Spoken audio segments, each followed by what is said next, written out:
sesuai dengan visit. Ini kan saya melakukan podcast Bapak ya tentang masalah itu saya awalnya biasa disebut Pak ya. Dan Bapak kan bang ini juga mengalami penyakit umur ya. Iya. Ya. Untuk sejauh ini Bapak itu mengerti apa yang dimaksud untuk masak? Kalau sakit perut, jadi Ya.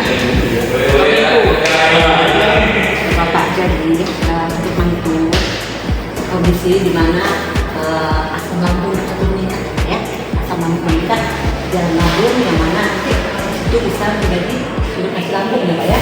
Nah, infeksi lambung Pak. Nah, habis itu Bapak gejala yang Bapak rasakan selama Bapak mengalami mah itu apa Pak? biasanya tuh perih Perihnya di mana? sebelah kiri, terus kembung Iya. dan suka sendawa. Itu benar Pak ya. Ada pun beberapa contoh memang salah satunya kembung, mual, nyeri hati, Pak ya. Jadi di sini saya juga akan menjelaskan Pak, ada beberapa makanan yang tidak baik dikonsumsi untuk orang yang menderita mah ya Pak ya. Nah, apakah Bapak tahu Pak? Biasa Bapak makan apa gitu Pak yang bisa menyebabkan entah Bapak itu kambuh gitu? Kalau jadi tidak merancang makan apa? Itu Pak ya. Ini saya akan jelaskan. Ada pun beberapa makanan yang memang wajib dipantang untuk orang yang mengalami mah ya. Pertama itu makanan berlemak, makanan yang mengandung minyak terlalu banyak, coklat, ya makanan yang asam, gula, itu dapat memicu sama meningkat ya. Oke. Dari sini ada pun penyakit mah atau mesin ini ada 3 penyebabnya Pak ya. Yang pertama itu adalah infeksi bakteri. Jadi kita makan ya. Yang kedua isi perut kita Pak, jangan sampai kosong. Nah, jadi jangan sampai terlalu makan. Karena kalau telat makan nanti asam lambungnya kedua naik ya. Nah, habis itu kalau makan jangan terlalu penuh Pak. Nah, jangan terlalu kenyang ya, tidak boleh terlalu kenyang. Jadi makanlah sedikit makannya, itu aja. Dengan pola diet yang sedikit tapi sering. Tapi jangan sampai makan sampai 30 sekaligus itu benar ya Pak ya. Oke. Biasanya kalau Bapak lagi emah gitu Pak ya, apa yang Bapak lakukan? Apa yang Bapak lakukan? Biasa saya kalau emak itu banyak minum. Kalau udah nggak tahan barulah cari obat sakit mah. Oh iya betul. Obat sakit mah seperti antas itu baik ya Pak ya, untuk kita menurunkan asam lambung kita. Nah jadi di sini saya akan mengajarkan Bapak dan pertama Bapak gimana caranya menurunkan asam lambung tanpa menggunakan obat ya Pak ya.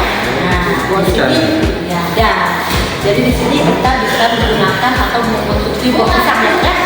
Buah pisang. Ya habis itu pisang yang baik Pak untuk orang yang sakit mah itu adalah pisang pokok ya. Nah, pisang pokok itu sangat bagus dikonsumsi untuk orang yang mengalami sakit mah ya Pak ya. Itu ya. Wah, coba nanam belakang. Bagus tuh Pak. Nanti pisang pokok itu caranya yang pasti jangan digoreng ya Pak ya. Karena tadi kan salah satu pemicu penyakit mah itu kan makanan yang minyak. Ya, kita tahu kan tadi Bapak ya. Nah, jadi di sini cara sesuatunya yang pertama pisang itu bisa kita makan secara mentah. Jadi pas pisang makan langsung Pak ya. Nah, yang kedua itu dengan cara pisang kepoknya itu direbus. Nah, yang ketiga dengan cara dikukus ya Pak ya. Tapi sering ya Pak ya. Coba Jangan digoreng ya. Jangan digoreng ya. Karena kita memang harus mengurangi makanan yang berminyak ya Pak ya. Nah, di sini saya juga akan menjelaskan ya Pak ya, mengapa pisang itu terutama pisang pokok ya, mengapa bagus untuk penderita mah. Dimana pisang itu kan banyak kandungan-kandungan ya Pak ya.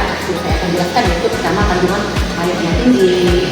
Pisang itu juga banyak mengandung energi, protein, lemak, kalsium, vitamin C dan serat. Itu baik sekali Pak ya untuk orang yang mengalami sakit mah atau gastritis. Oke, dan selanjutnya Pak, Bapak tiba-tiba udah berapa lama ya Pak ya mengalami sakit gastritis ini Pak ya? Mungkin ya tahun 2 tahun ini lah. Jadi dari beberapa tadi hal yang saya jelaskan, ada yang ini Bapak tanyakan kepada saya Pak?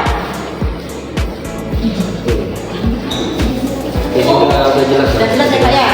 Sudah tahu kalau misalnya tetap obat, bisa Iya.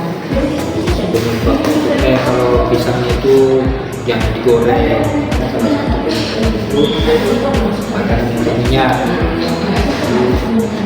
Ya, nah lumayan. Jadi pesan saya Pak ya, selain kita mengenal diri kita tentang lebih baik kita selingi dengan makanan-makanan yang sehari-hari Pak ya. Jadi kita tidak terlalu bergantung dengan obat-obatan Pak ya. Baiklah Pak, mungkin hanya ini yang ingin saya sampaikan Pak ya. Semoga apa yang saya sampaikan bisa memberi manfaat kepada Bapak dan bisa dipraktekkan di rumah ya Pak ya. Semoga penyakitnya tidak kambuh lagi Pak ya. Saya doakan Bapak sembuh dan Bapak sehat seperti sedia kala. Pak, terima kasih untuk waktunya Pak ya. Assalamualaikum Pak.